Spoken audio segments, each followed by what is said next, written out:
ಶ್ರೀ ಗುರುಭ್ಯೋ ನಮಃ. ವಾಲ್ಮೀಕಿ ರಾಮಾಯಣದ ಕಿಷ್ಕಿಂಧಾಕಾಂಡದ 56ನೇ ಸರ್ಗ ಹಿಂದೆ ಮುಕ್ತಾಯ ಆಗಿತ್ತು. ಸಂಪಾತಿ ಅನ್ನುವಂಥ ಒಬ್ಬ ಹದ್ದು ಆ ವಿಂಧ್ಯ ಪರ್ವತದ ಶಿಖರದಲ್ಲಿ ಆತ ವಾಸ ಮಾಡಿಕೊಂಡಿದ್ದ. ಕಪಿಗಳು, ಅಂಗದ ಮೊದಲಾದ ಕಪಿಗಳು ದುಃಖದಿಂದ ಪ್ರಾಯೋಪವೇಶ ಮಾಡಿ ಪ್ರಾಣ ಪರಿತ್ಯಾಗ ಮಾಡ್ತೀವಿ ಅಂತ ಆಲೋಚನೆ ಮಾಡಿದ್ದನ್ನು ನೋಡಿ ಈ ಕಪಿಗಳೆಲ್ಲ ಹೊತ್ತು ಬಿಟ್ಟರೆ ನನಗೆ ದೊಡ್ಡ ಪ್ರಮಾಣದ ಆಹಾರ ಅನಾಯಾಸವಾಗಿ ಸಿಕ್ಕಿತು ಅಂತ ಆಲೋಚನೆ ಮಾಡಿದ್ದು ಘಟನೆಯನ್ನು ನಾವು ಶ್ರವಣ ಮಾಡಿದ್ವಿ. ಅದಾದ ಬಳಿಕ ಆ ಕಪಿಗಳು ರಾಮನ ಚರಿತ್ರೆಯನ್ನು ಶ್ರವಣ ಮಾಡ್ತಿದ್ರು, ವರ್ಣನೆ ಮಾಡ್ತಾ ಇದ್ರು. ಜಟಾಯುವಿನ ಮರಣ ರಾವಣನ ಕೈಯಿಂದ ಆಗಿದ್ದು ಈ ಸಂಪಾತಿಯ ಕಿವಿಗೆ ಬಿತ್ತು. ಆಗ ಆತ ಈ ಕಪಿಗಳನ್ನು ಕೇಳಿದ, ಸಂಪಾತಿಯ ಮರಣವನ್ನು, ಜಟಾಯುವಿನ ಮರಣವನ್ನು ನೀವು ವರ್ಣನೆ ಮಾಡ್ತಾ ಇದ್ದೀರಿ, ನೀವು ಯಾರು? ಈ ಎಲ್ಲ ಕಥೆಯನ್ನು ವಿಸ್ತಾರವಾಗಿ ಹೇಳಿ. ನನಗೆ ಒಂದು ಸ್ಥಳದಿಂದ ಮತ್ತೊಂದು ಸ್ಥಳಕ್ಕೆ ಹೋಗ್ಲಿಕ್ಕೆ ಈಗ ಶಕ್ತಿ ಇಲ್ಲ, ನನ್ನ ರೆಕ್ಕೆಗಳು ಸುಟ್ಟು ಹೋಗಿವೆ, ಅದಕ್ಕಾಗಿ ನಿಮ್ಮ ಸಹಾಯ ನಮಗೆ ಬೇಕು ಅಂತ ಆತ ಕೇಳ್ಕೊಂಡಿದ್ದ. ಅಲ್ಲಿಗೆ 56ನೇ ಸರ್ಗ ಮುಕ್ತಾಯ ಆಗಿತ್ತು.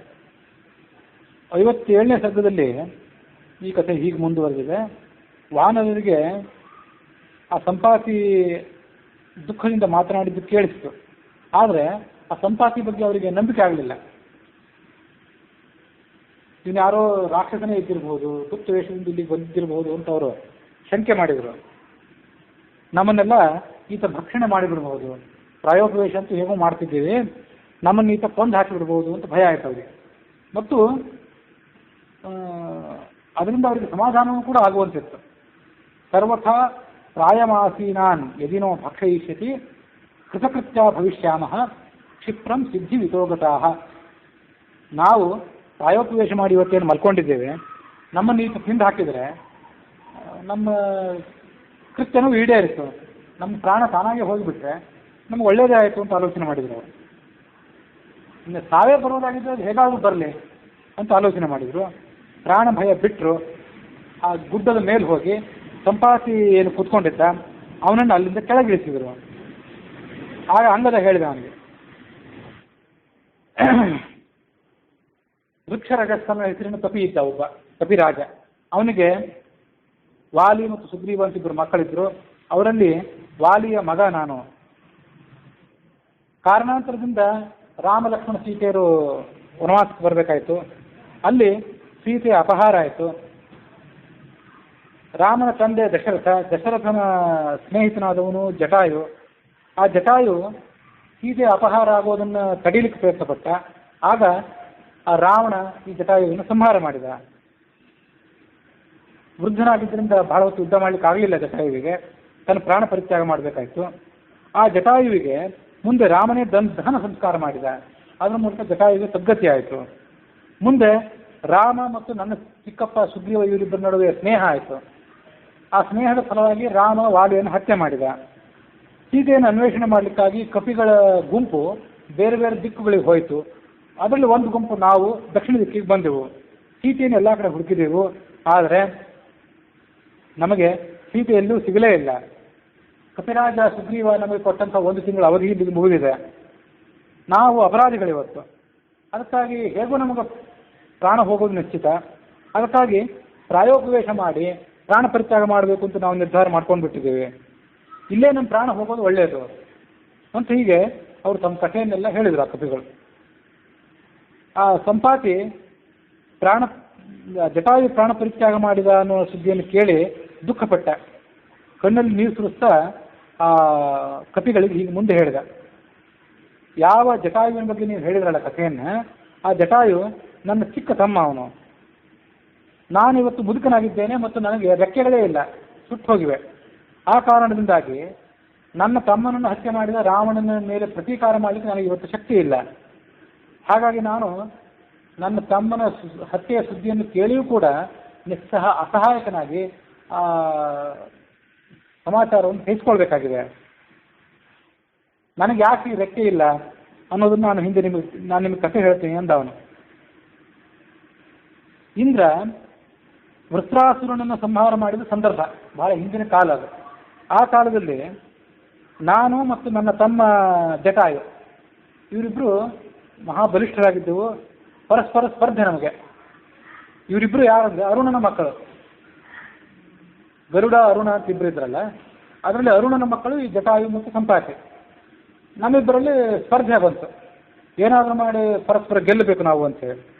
ಹಾಗಾಗಿ ಏನು ಮಾಡಿದ್ವಿ, ಸೂರ್ಯನ ಕಡೆಗೆ ಹೋದೆವು. ಸೂರ್ಯನ ಮಂಡಲದ ಸಮೀಪಕ್ಕೆ ಹೋದೆವು. ಆದರೆ ಆ ಸೂರ್ಯನ ಪ್ರಖರ ಬಿಸಿಲನ್ನು ತಾಳದೆ ನನ್ನ ತಮ್ಮ ಜಟಾಯು ಏನಿದ್ದ, ಅವನ ಶರೀರಕ್ಕೆ ಬಿಸಿಲಿನ ಶಾಖತಾಗಿ ಆತ ಇನ್ನೇನು ಸತ್ಯ ಹೋಗೋದ್ರಲ್ಲಿದ್ದ.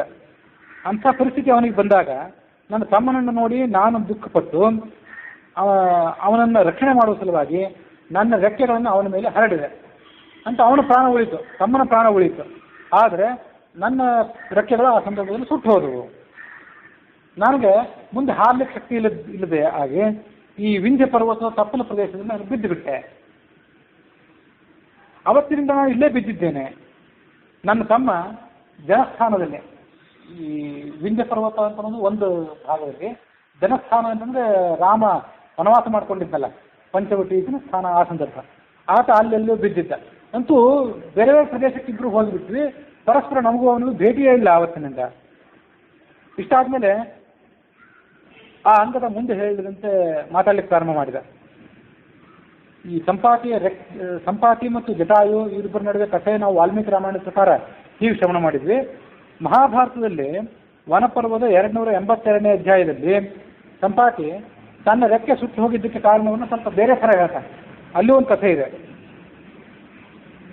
ಹಿಂದೆ ಒಂದು ಸಂದರ್ಭದಲ್ಲಿ ನಮ್ಮಿಬ್ಬರಿಗೂ ಸ್ಪರ್ಧೆ ಇತ್ತು. ಸೂರ್ಯನ ಕಡೆಗೆ ನಾವು ಹಾರಿ ಹೋದೆವು. ಸೂರ್ಯನ ಕಡೆಗೆ ಸಮೀಪಿಸಿದಂತೆ ನನ್ನ ರೆಕ್ಕೆಗಳು ಭಸ್ಮ ಆದವು. ಆದರೆ ಜಟಾಯುವಿನ ರೆಕ್ಕೆಗಳಿಗೆ ಮಾತ್ರ ಸೂರ್ಯನ ಬಹುತೀಕ್ಷ್ಣವಾದಂಥ ಕಿರಣಗಳು ಕೂಡ ಏನೂ ಮಾಡಲಿಲ್ಲ ಅಂತ ಮಹಾಭಾರತದಲ್ಲಿದೆ. ವಾಲ್ಮೀಕಿ ರಾಮಾಯಣ ಪ್ರಕಾರ ಜಟಾಯುವಿಗೆ ಸಮಸ್ಯೆ ಬಂದಿತ್ತು. ಅದನ್ನು ಪರಿಹಾರ ಮಾಡಲಿಕ್ಕಾಗಿ ಸಂಪಾತಿ ಪ್ರಯತ್ನ ಪಟ್ಟು ತನ್ನ ರೆಕ್ಕೆಗಳನ್ನು ಕಳ್ಕೊಂಡೆ. ಮಹಾಭಾರತದ ಪ್ರಕಾರ ಸಂಪಾತಿ ರೆಕ್ಕೆಗಳೇ ಧಕ್ಕೆಗೊಳಗಾದವು, ಆದರೆ ಜಟಾಯುವಿನ ರೆಕ್ಕೆಗೆ ಏನೂ ಆಗಲೇ ಇಲ್ಲ ಅಂತ ಇದೆ. ಆಗ ಅಂಗದ ಹೇಳಿದಂತೆ ಮುಂದೆ, ಆಯಿತು, ನಾವು ಹೇಳಿದಂತೆ ರಾಮನ ವೃತ್ತಾಂತವನ್ನು ನೀನು ಹೇಳಿದ್ದಿ, ನೀನು ಜಟಾಯುವಿನ ಅಣ್ಣ ಅಂತ ಬೇರೆ ಹೇಳ್ಕೊತಾ ಇದ್ದಿ. ಹಾಗಿದ್ರೆ ಆ ಸೀತೆಯನ್ನು ಅಪಹಾರ ಮಾಡಿದ ರಾವಣ ರಾಕ್ಷಸ ಇದ್ದಾನಲ್ಲ, ಅವನ ಅರಮನೆ ಎಲ್ಲಿದೆ ಅಂತ ಅನ್ನೋದನ್ನು ಹೇಳು. ಅವನು ಇಲ್ಲೇ ಸಮೀಪದಲ್ಲಿ ಎಲ್ಲಾದರೂ ಇದ್ದಾನೋ ಅಥವಾ ದೂರದಲ್ಲಿದ್ದಾನೋ ಅದರ ಕಥೆ ಹೇಳು.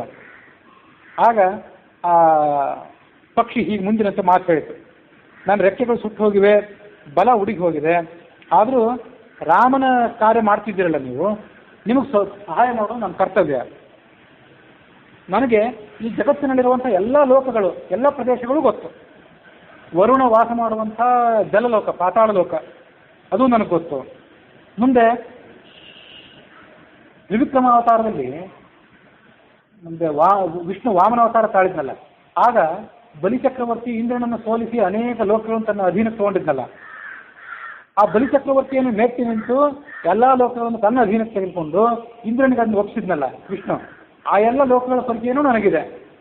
ಈ ಸಂಪಾತಿ ಹೇಳಿದ, ದೇವತೆಗಳಿಗೆ ರಾಕ್ಷಸರಿಗೆ ಎಲ್ಲಿ ಯಾವಾಗ ಎಂಥ ಯುದ್ಧ ನಡೆಯಿತು ಅದೆಲ್ಲದರ ಮಾಹಿತಿ ನನಗಿದೆ. ಅಮೃತ ಮಥನ ಎಲ್ಲಿ ನಡೆಯಿತು ಅನ್ನೋದು ನನಗೆ ಗೊತ್ತಿದೆ. ಆದರೆ ಎಲ್ಲ ಜಾಗಗಳ ಪರಿಚಯ ಇದ್ರೂ ನನಗೂ ಅಲ್ಲಿ ಹೋಗ್ಲಿಕ್ಕೆ ನನಗೆ ಇವತ್ತು ಸಾಧ್ಯ ಇಲ್ಲ. ಯಾಕೆಂದರೆ ನನಗೆ ಇವತ್ತು ಮುಪ್ಪು. ಆದರೂ ನನಗೆ ಗೊತ್ತಿದ್ದ ಮಾಹಿತಿ ನಿಮ್ಗೆ ಹೇಳ್ತೇನೆ. ರಾವಣ ಸೀತೆಯನ್ನು ಅಪಹಾರ ಮಾಡ್ತಿದ್ದನ್ನು ನಾನು ಕೂಡ ನೋಡಿದ್ದೇನೆ. ಅವಳು ಹೇ ರಾಮ ಹೇ ಲಕ್ಷ್ಮಣ ಅಂತ ಮೇಲಿಂದ ಮೇಲೆ ಆಕ್ರೋಶ ಮಾಡ್ತಿದ್ಲು. ತನ್ನ ಮೈ ಮೇಲಿದ್ದಂಥ ಆಭರಣಗಳನ್ನು ಕೆಳಗೆ ಬಿಸಾಡ್ತಾ ಇದ್ದು. ಅವನ ಲೋಕ ಎಲ್ಲಿದೆ, ಅವನ ಸ್ಥಾನ ಎಲ್ಲಿದೆ ಅಂತ ಅನ್ನೋದನ್ನು ಹೇಳ್ತೇನೆ, ನೀವು ಏಕಾಗ್ರತೆಯಿಂದ ಕೇಳಿ. ಅವನು ಯಾರು ಅಂತ ಅನ್ನೋದನ್ನು ಹೇಳ್ತೇನೆ. ವಿಶ್ವವಸ ಅಂತ ಮುನಿ ಇದ್ದ. ಆ ಮುನಿಯ ಮಗ ಈಗ ರಾವಣ, ಕುಬೇರನ ತಮ್ಮ.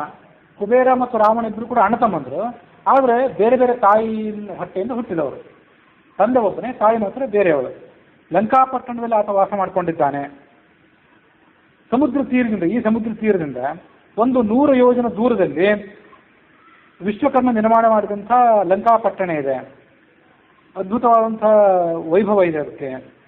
ಅಲ್ಲಿ ಆ ಸೀತೆ ವಾಸ ಮಾಡಿಕೊಂಡಿದ್ದಾಳೆ. ರಾವಣನ ಅಂತಃಪುರದಲ್ಲಿ ಆ ಸೀತೆಯನ್ನು ನೀವು ನೋಡ್ತೀರಿ. ಸ್ವಲ್ಪ ಅದನ್ನು ವ್ಯತ್ಯಾಸ ಮಾಡಿ ತಿಳ್ಕೊಳ್ಬೇಕು. ಅಂತಃಪುರ ಅಂದರೆ ನೇರವಾಗಿ ಅರಮನೆ ಒಳಗೆ ಅಂತ ಅರ್ಥ ಅಲ್ಲ. ಅಂತಃಪುರ ಅಂದರೆ ರಾವಣನ ಅರಮನೆ ವಿಶಾಲವಾಗಿದೆ, ಅದರ ಒಂದು ಆವರಣದಲ್ಲಿ ಆ ಅಶೋಕ ವೃಕ್ಷದ ಕೆಳಗೆ ಸೀತೆ ಇದ್ದಾಳೆ ಅಂತ ಹೀಗೆ ಅದನ್ನ ಅರ್ಥ ಮಾಡ್ಕೋಬೇಕಷ್ಟೆ. ಯಾಕೆಂದ್ರೆ ಮುಂದೆ ಹನುಮಂತ ಅನ್ವೇಷಣೆ ಮಾಡಿದಾಗ ಅಂತಃಪುರ ಎಲ್ಲ ನೋಡ್ತಾನೆ, ಅಂತಃಪುರದಲ್ಲಿ ಉಳಿದ ಸ್ತ್ರೀಯರು ಕಾಣಿಸ್ತಾರೆ, ಸೀತೆ ಕಾಣಿಸೋದಿಲ್ಲ ಅಲ್ಲಿ ಅಂತಿದೆ. ಅದಕ್ಕಾಗಿ ಈ ಮಾಹಿತಿಯನ್ನು ಸ್ವಲ್ಪ ಹೊಂದಿಸಿ ಅರ್ಥ ಮಾಡ್ಕೋಬೇಕು. 100 ಯೋಧನ ನೀವು ದಾಟಿದ್ರೆ ಲಂಕಾಪಟ್ಟಣವನ್ನು ಸೇರ್ತೀರಿ, ಅಲ್ಲಿ ನೀವು ರಾವಣನನ್ನು ನೋಡ್ತೀರಿ. ಹಾಗಾಗಿ ಕೂಡಲೇ ಪ್ರಯಾಣ ಮಾಡಿ ಅಂದ ಅವನು. ನನಗೆ ದಿವ್ಯ ದೃಷ್ಟಿ ಇದೆ, ನಾನೊಂದು ಸಾಮಾನ್ಯ ಹದ್ದಲ್ಲ. ನೀವು ಸೀತೆಯನ್ನು ನೋಡ್ತೀರಿ, ಎಲ್ಲ ಸಮಾಚಾರವನ್ನು ತಿಳ್ಕೊಂಡು ಮರಳಿ ಬರ್ತೀರಿ. ಇದ್ರ ಬಗ್ಗೆ ನನಗೆ ಭರವಸೆ ಇದೆ. ಯಾಕೆ ಅಂದರೆ ಸಾಮಾನ್ಯವಾಗಿ ಯಾವ್ಯಾವ ಪಕ್ಷಿಗಳಿಗೆ ಎಷ್ಟೆಷ್ಟು ದೃಷ್ಟಿ ಇರ್ತದೆ, ಶಕ್ತಿ ಇರ್ತದೆ ಅನ್ನೋದನ್ನು ಹೇಳಿದ ಅವನು. ಗುಬ್ಬಚ್ಚಿ ಮೊದಲಾದ ಪಕ್ಷಿಗಳು ಇರ್ತಾವಲ್ಲ, ಸಾಮಾನ್ಯ ಪಕ್ಷಿಗಳು, ಗುಬ್ಬಿ, ಕಾಗೆ, ಇವುಗಳದು ಆಕಾಶದಲ್ಲಿ ಮೊದಲನೇ ಮಾರ್ಗ. ಅಂದರೆ ಇವು ಸ್ವಲ್ಪ ಹಂತವನ್ನು ಮಾತ್ರ ಹಾರಬಲ್ಲವು. ಅವುಗಳು ಧಾನ್ಯಗಳನ್ನು ತಿಂದು ಬದುಕುವಂಥ ಜೀವಿಗಳು. ಅದಾದಮೇಲೆ ಗುಬ್ಬಿಯ ನಂತರ ಹಣ್ಣು ಹಂಪಲುಗಳನ್ನು ತಿಂದು ಬದುಕುವಂಥ ಕಾಗೆಗಳು ಮತ್ತು ಉಳಿದ ಪಕ್ಷಿಗಳು, ಅದು ಎರಡನೇ ಹಂತ. ಗುಬ್ಬಿಗಿಂತ ಹೆಚ್ಚು ಎತ್ತರವನ್ನು ಕಾಗೆ ಹಾರಬಲ್ಲದು. ಅದಾದಮೇಲೆ ಭಾಸ ಪಕ್ಷಿ, ನೀರು ಕೊಕ್ಕರೆ, ಕಡಲು ಹದ್ದು ಮೊದಲಾದವುಗಳು ಮೂರನೇ ಹಂತದಲ್ಲಿ ಹಾರಬಲ್ಲವು. ಎರಡನೇ ಹಂತದ ಪಕ್ಷಿಗಳಿಗಿಂತ ಹೆಚ್ಚಿನ ಎತ್ತರ ಇವುಗಳಿಗೆ ಸಾಧ್ಯ. ಅದಾದ ಮೇಲೆ 4ನೇ ಹಂತದಲ್ಲಿ ಕ್ರೌಂಚ ಮೊದಲಾದ ಪಕ್ಷಿಗಳು ಹಾರುತ್ತವೆ. ಅದಕ್ಕಿಂತಲೂ ಎತ್ತರವಾದಂತಹ 5ನೇ ಮಾರ್ಗದಲ್ಲಿ ಹದ್ದುಗಳು ಹಾರಾಡಬಲ್ಲವು. ಮಾರ್ಗ 5 ಅಂತ ಅರ್ಥ ಅಲ್ಲ, ಎತ್ತರದಲ್ಲಿ 1, 2, 1 ಪಟ್ಟು 2 ಪಟ್ಟು ಅಂತ ಹೀಗೆ ಅರ್ಥ ಮಾಡ್ಕೊಳ್ಬಹುದು. ಅದಾದ್ಮೇಲಿನ ಸ್ಥಾನ ಹಂಸ ಪಕ್ಷಿಗಳದು. ಹದ್ದುಗಳು ಸಂಚಾರ ಮಾಡುವಂತಹ 5ನೇ ಆಕಾಶಕ್ಕಿಂತ ಮೇಲೆ 6ನೇ ಆಕಾಶದಲ್ಲಿ ಹಂಸ ಪಕ್ಷಿಗಳು ಹಾರಬಲ್ಲವು. ಅದಾದ್ಮೇಲಿನ ಸ್ಥಾನ ಗರುಡ ಪಕ್ಷಿಗಳದು. ಯಾಕಂದ್ರೆ ಗರುಡ ಪಕ್ಷಿಗಳ ಎತ್ತರ ಎಲ್ಲದಕ್ಕಿಂತ ಹೆಚ್ಚಿನದ್ದು. ಇವು ಸಾಮಾನ್ಯ ಪಕ್ಷಿಗಳದಾಯ್ತು. ನಾವೇನಿದ್ದೀವಲ್ಲ ಹದ್ದುಗಳಾದ್ರೂ ಸಾಮಾನ್ಯ ಹದ್ದಲ್ಲ, ನಾವು ದೈವಾಂಶ ಸಂಭೂತರಾದಂಥ ಹದ್ದುಗಳು. ಹಾಗಾಗಿ ಈ ಗರುಡ ಹಾರುವುದಕ್ಕಿಂತ ಹೆಚ್ಚಿನ ಎತ್ತರವನ್ನು ನಾವು ಹಾರ್ತೇವೆ. ನಾವು ಗರುಡ ಮತ್ತು ಅರುಣನ ವಂಶಜರು. ನಾವಾಗ ಹೇಳಿದೆ, ಅರುಣ ಗರುಡ ಇವರಿಬ್ಬರು ಕಶ್ಯಪನ ಮಕ್ಕಳು, ವಿನತೆಯ ಮಕ್ಕಳು. ಅದರಲ್ಲಿ ಅರುಣನ ಮಕ್ಕಳು ಈ ಜಟಾಯು ಮತ್ತು ಸಂಪಾತಿ. ಅರುಣ ಸೂರ್ಯನ ಸಾರಥಿ ಆದ, ಗರುಡ ವಿಷ್ಣುವಿನ ಧ್ವಜ ಆದ, ವಿಷ್ಣುವಿನ ಸಾರಥಿ ಆದ. ಇಷ್ಟು 7ನೇ ಆಕಾಶದಲ್ಲಿ ನಾವು ಹಾರಬಲ್ಲೆವು. ನಮಗೆ ದಿವ್ಯ ದೃಷ್ಟಿ ಇದೆ. ನಾನು ನಿಮಗೆ ಸೀತೆಯ ವೃತ್ತಾಂತವನ್ನು ಹೇಳಿದ್ದೇನೆ. ನನಗೆ ಇವತ್ತು ರಾವಣನ ಮೇಲೆ ಪ್ರತೀಕಾರ ಮಾಡೋ ಶಕ್ತಿ ಇಲ್ಲ, ಮಾಡಬೇಕು ಅಂತ ಅಪೇಕ್ಷೆ ಇದೆ, ಶಕ್ತಿ ಇಲ್ಲ. ಆದರೆ ರಾವಣನ ವೃತ್ತಾಂತವನ್ನು ನಾನು ನಿಮಗೆ ತಿಳಿಸಿದ್ದೇನೆ. ಆದ್ದರಿಂದ ಅಷ್ಟರ ಮಟ್ಟಿಗೆ ನಾನು ಕೃತಕೃತ್ಯ. ನಾನು ಇಲ್ಲೇ ಕೂತ್ಕೊಂಡು ಆ ದೂರದಲ್ಲಿರುವಂಥ ರಾವಣನನ್ನ, ಸೀತೆಯನ್ನ, ಲಂಕಾನಗರವನ್ನೆಲ್ಲ ನೋಡ್ತಿದ್ದೇನೆ. ನಾನು ಕಣ್ಣಿಗೆ ಕಾಣಿಸಿದ್ದನ್ನ ನಿಮ್ಗೆ ಹೇಳ್ತಿದ್ದೇನೆ ಅಂದ್ಬಿಟ್ಟು ಆ ಹದ್ದು. ಒಂದು ನಮಗೆ ಸ್ವಾಭಾವಿಕವಾದಂಥ ಬಲ ಇರ್ತದೆ, ಶಕ್ತಿ ಇರ್ತದೆ, ದೂರದಲ್ಲಿದ್ದನ್ನೆಲ್ಲ ನೋಡೋ ಶಕ್ತಿ ಇರ್ತದೆ. ಹಾಗಾಗಿ ದೂರದಲ್ಲಿರುವಂಥ ಆಹಾರವನ್ನು ಗುರುತಿಸುವ ಶಕ್ತಿ ನಮಗೆ ಬ್ರಹ್ಮನಿಂದಲೇ ಬಂದದ್ದು. ಕಾಲುಗಳಿರುವಂಥ ಕೋಳಿ ಮೊದಲಾದವುಗಳು ಬಹಳ ದೂರ ಹಾರಾಡಲಿಕ್ಕೆ ಸಾಧ್ಯ ಇಲ್ಲ ಅವಕ್ಕೆ. ಹಾಗಾಗಿ ಬ್ರಹ್ಮ ಅವುಗಳಿಗೆ, ದೇವರವುಗಳಿಗೆ ಆಹಾರ ಎಲ್ಲಿ ಕೊಟ್ಟಿರ್ತಾನೆ ಅಂದರೆ ಅವುಗಳ ಕಾಲು ಬುಡದಲ್ಲೇ ಕೊಟ್ಟಿರ್ತಾನೆ. ದೇವರು ಹುಲ್ಲು ಹುಟ್ಟಿಸಿದವನು ಹುಲ್ಲು ಮೇಯಿಸೋದಿಲ್ಲ ಅಂತ ಅರ್ಥದೆ, ಎಲ್ಲರಿಗೂ ಆಹಾರ ಒದಗಿಸ್ತಾನೆ ಅವನು. ಕೋಳಿ ಅದು ಬಹಳ ದೂರ ಸಾಧ್ಯ ಆಗದೇ ಇದ್ರು ಅಲ್ಲೇ ತಿಪ್ಪೆ, ಮನೆ ಅಂಗಳ, ಅಲ್ಲೇ ಆಹಾರ ಸಿಗ್ತದೆ. ಹದ್ದು ಮೊದಲಾದವುಗಳಿಗೆ ದೂರದಲ್ಲಿರುವಂಥ ವಸ್ತುಗಳು ನೋಡೋ ಶಕ್ತಿ ಇದೆ, ಅಲ್ಲಿ ಹೋಗಿ ಅವು ಆಹಾರ ಸಂಪಾದನೆ ಮಾಡ್ತವೆ. ನೀವೀಗ ಈ ಸಮುದ್ರವನ್ನು ದಾಟಬೇಕಾಗಿದೆ, ಏನಾದರೂ ಒಂದು ಉಪಾಯ ಮಾಡಿ ಸೀತೆಯನ್ನು ಹುಡುಕಿ ನೀವು ಧನ್ಯರಾಗಿರಿ. ನಿಮ್ಮ ಸಹಾಯದಿಂದ ನಾನು ಸಮುದ್ರದ ಕಡೆ ಹೋಗಬೇಕಾಗಿದೆ, ನನ್ನ ತಮ್ಮನಿಗೆ ನಾನು ಜಲತರ್ಪಣ ಕೊಡಬೇಕಾಗಿದೆ, ಇವತ್ತು ನನ್ನ ಕರ್ಕೊಂಡು ಹೋಗಿ ಅಂದ ಅವನು. ಆಗ ಆ ಕಪಿಗಳು ಅವನನ್ನು ಸಮುದ್ರದ ಕಡೆ ಕರ್ಕೊಂಡು ಹೋದರು. ಅಲ್ಲಿ ಅವನು ಜಟಾಯುವಿಗೆ ಜಲತರ್ಪಣ ಕೊಟ್ಟ. ಮತ್ತೆ ಅದೇ ಎಲ್ಲಿದ್ದ ಅದೇ ಸ್ಥಳಕ್ಕೆ ತಂದು ಕೂಡಿಸಿದ್ರು. ಕಪಿಗಳಿಗೆ ಅವನು ಹೇಳಿದಂಥ ಮಾತುಗಳನ್ನೆಲ್ಲ ಕೇಳಿ ಬಹಳ ಸಂತೋಷ ಆಯಿತು. ಸೀತೆಯ ಸುದ್ದಿ ಸಿಕ್ತಲ್ಲ. ಆಗ ಜಾಂಬುವಂತ ಮೇಲೆದ್ದು ನಿಂತ್ಕೊಂಡ. ಅವನು ಕೇಳಿದ, ಆ ಸೀತೆಯ ಬಗ್ಗೆ ಮತ್ತಷ್ಟು ಮಾಹಿತಿಗಳನ್ನು ನನಗೆ ಹೇಳಿದೆ, ನೀವು ಇಷ್ಟು ಹೇಳಿದ ಸಾಕಾಗಲಿಲ್ಲ ಅಂದ.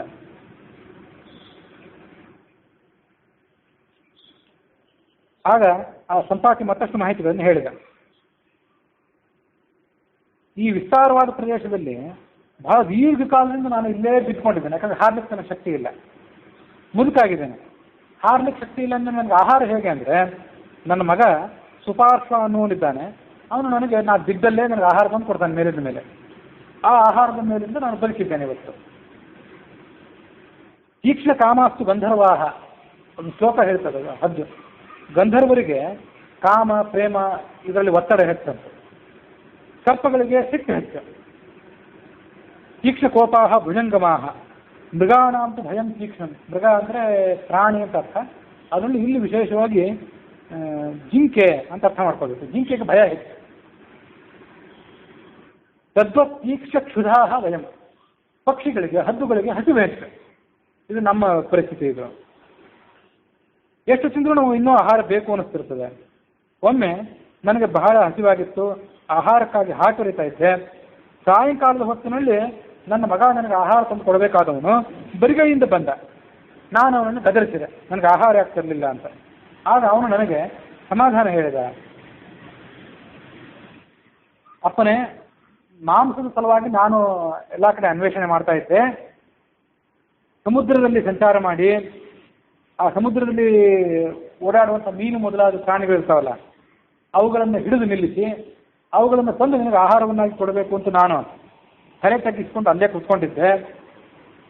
ಆ ಸಂದರ್ಭದಲ್ಲಿ ಒಬ್ಬ ಕಪ್ಪಾದ ಶರೀರವುಳ್ಳಂಥ ಒಬ್ಬ ರಾಕ್ಷಸ ಮಿಂಚಿನಂತೆ ಇದ್ದಂಥ ಒಬ್ಬ ಸ್ತ್ರೀಯನ್ನು ಎತ್ಕೊಂಡು ಹೋಗ್ತಿರೋದನ್ನು ನೋಡಿದೆ.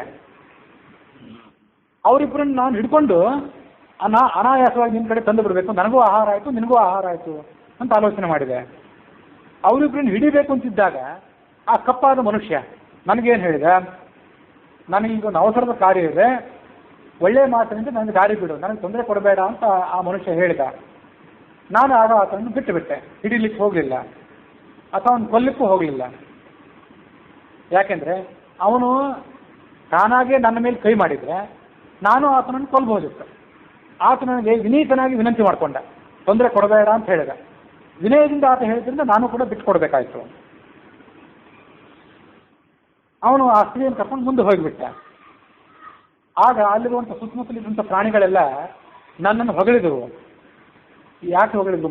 ಉಳಿದ ಪ್ರಾಣಿಗಳು ಹೊಗಳಿದ್ರು ನನ್ನ ತಾಳ್ಮೆಯನ್ನು ನೋಡಿ. ಮತ್ತು ಅಲ್ಲಿದ್ದಂಥ ಮಹರ್ಷಿಗಳು ನನ್ನ ಹೊಗಳಿದ್ರು. ಅವ್ರು ಯಾಕೆ ಹೊಗಳಿದ್ರು ಅಂದರೆ, ಒಂದು ವೇಳೆ ಈ ಪಕ್ಷಿ ಸುಪಾರ್ಶ್ವ ಕುಪಿತನಾಗಿ ರಾವಣನನ್ನು ಸೀತೆಯನ್ನು ಕೊಂದು ಬಿಟ್ಟಿದ್ರೆ, ಸೀತೆನೇ ಸತ್ತು ಹೋಗಿಬಿಟ್ಟಿದ್ರೆ, ಇನ್ನು ಮುಂದೆ ರಾಮ ಯುದ್ಧ ಯಾತಕ್ಕಾಗಿ ಮಾಡಬೇಕು, ರಾಮಾಯಣ ಮುಂದುವರಿಯೋದು ಹೇಗೆ, ಎಲ್ಲ ಕಥೆ ಹಾಳಾಗಿ ಹೋಗಿಬಿಡ್ತಿತ್ತು. ಅದಕ್ಕಾಗಿ ಈ ಸುಪಾರ್ಶ್ವ ಇವನಿಗೆ ಶಕ್ತಿ ಇತ್ತೋ ಬಿತ್ತೋ ರಾವಣನ ಕೊಲ್ಲೋದು ವಿಷಯ ಬೇರೆ, ಅಂತೂ ಕೊಲ್ಲಿಲ್ಲಲ್ಲ, ಇದು ವಿನಯ ತೋರಿಸಿ ಸುಮ್ಮನೆ ಇದ್ದಲ್ಲ, ಇದು ಒಳ್ಳೆಯದಾಯಿತು ಅಂತ ಎಲ್ಲ ಋಷಿಗಳು ನಮ್ಮನ್ನು ಸ್ತೋತ್ರ ಮಾಡಿದರು.